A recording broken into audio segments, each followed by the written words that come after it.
Our story began with George Milton and Lennie Small beside the tranquil Salinas River in California. They're gearing up for a new job at a nearby ranch and have decided to camp here for the night. George, compact but intellectually agile, unpacks their sparse belongings. In contrast, Lennie, a large man endowed with Herculean strength but limited mental faculties, gazes in childlike wonder at the rippling water. They make a unique pair. George is visibly frustrated but deeply caring, while Lennie adores George and soaks up his words like a sponge. It soon becomes evident that they had to hastily depart their last job in weed because of an incident. Lennie's affinity for touching soft textures led to misunderstandings. George is cautious but hopeful. As the first stars begin to dot the twilight sky, they share a dream of owning a piece of land replete with a cozy cabin, grazing cattle, and most importantly, for Lennie, fluffy rabbits to care for. The vision seems almost reachable in the enveloping dusk. Before the curtain of night fully descends, George gives Lennie a contingency plan. If things go awry at the ranch, he must return to this exact riverside sanctuary and await George's arrival. They fall asleep, cradled by the sounds of nocturnal nature, their dreams offering a glimmer of hope against the backdrop of an otherwise uncertain life. George and Lennie arrive at the ranch where they're greeted by Candy, an aging swamper with a missing hand, and the boss, who is skeptical but ultimately hires them. The atmosphere is tense. We can almost smell the mix of sweat, livestock, and earth in the air as the boss interrogates them. The bunkhouse where they'll be staying is a stark, utilitarian space, a far cry from the open, natural beauty of the Salinas River where they spent the night. Quickly, they meet Curly, the boss's aggressive son with a Napoleon complex, and his wife, who has a reputation for being flirtatious. George senses danger. It's as if dark clouds have rolled in, casting shadows inside the bunkhouse. He warns Lennie to steer clear of both, especially Curly's wife. George also meets Slim, the skilled mule driver, who commands respect from everyone. Slim's demeanor is like a calm harbor amid the stormy seas of ranch life. George feels an unspoken trust and opens up about his relationship with Lennie, revealing how they are not just itinerant workers but close friends, a rarity. As they settle into their new environment, George finds himself continually on edge, as though walking on a razor's edge, aware that any false move could lead to trouble. Despite the looming challenges, the two still cling to their dream, which appears increasingly remote amidst the harsh realities of ranch life. The atmosphere in the bunkhouse ebbs and flows like the tide, moments of camaraderie suddenly swallowed by tension. Slim and George find common ground, and Lennie's delight over a new puppy briefly lightens the mood. But when Candy's aged dog becomes a point of contention, the air grows heavy with moral and ethical questions, leaving the room awash in a somber haze.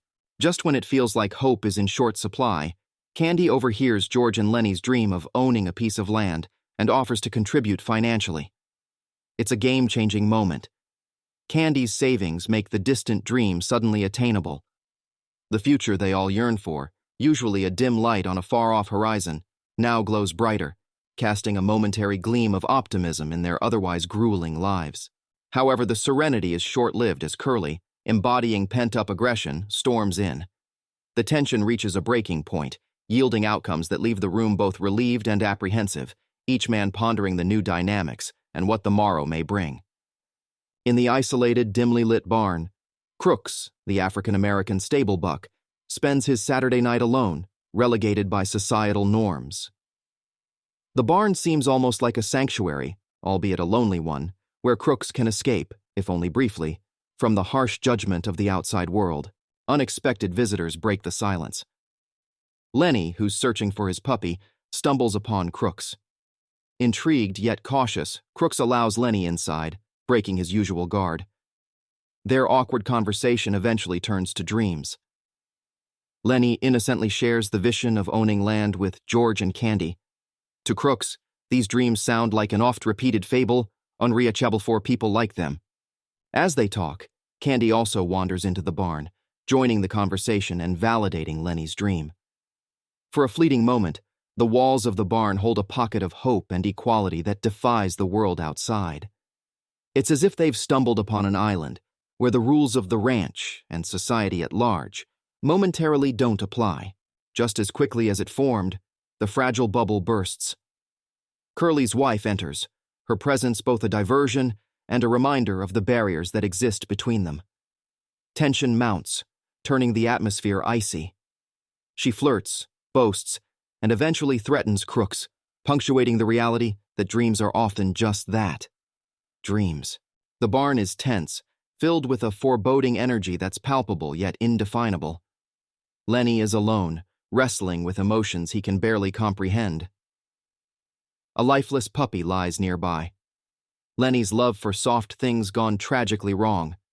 The atmosphere is a tinderbox, charged and waiting for a spark. Enter Curly's wife, an unexpected arrival that alters the barn's chemistry. She's a beam of artificial light, bright yet out of place. Their conversation starts off as innocent, each disclosing vulnerabilities, Lennie's innocent fascination with soft things and her thwarted dreams. The air grows thick, heavy with unspoken words and thoughts. Suddenly, things escalate. Lennie's hand clings to her soft hair. She panics. He panics. The room is a whirlpool of chaotic energy, spiraling out of control. In an abrupt, shocking moment, the unspeakable happens. Lennie's strength, his tragic flaw, claims another life. The air goes still, as if holding its breath. Lennie flees, leaving behind a scene that's a portrait of lost dreams and irrevocable actions. The barn, once a mere backdrop for everyday ranch life, is now a stage for life-altering events. The atmosphere hangs heavy, burdened by the gravity of what has just occurred, the trajectory of multiple lives altered in a mere instant. The setting has come full circle, back to the peaceful banks of the Salinas River where the story began. But the atmosphere is different now, thicker, charged with an almost electric sense of urgency. Lennie hides, his childlike features marked by confusion and fear, waiting for George as they had planned long ago for situations like this. George arrives, and the tension seems to momentarily lift. He reassures Lennie, spinning the tale of their dream one last time. They speak of the land they'll own, the rabbits Lennie will tend to, the simple, happy life that always seemed just out of reach. For a brief, fragile moment, the atmosphere is calm, almost dreamlike. But then, a painful undercurrent pierces the serenity. George's hand trembles as he takes out a gun he stole from Carlson. As Lennie looks across the river, lost in the beauty of their shared dream, George takes a deep breath. In a shocking, heart-wrenching instant, he pulls the trigger.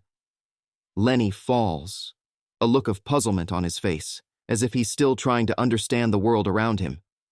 The atmosphere shifts again, now heavy with the weight of sacrifice and loss.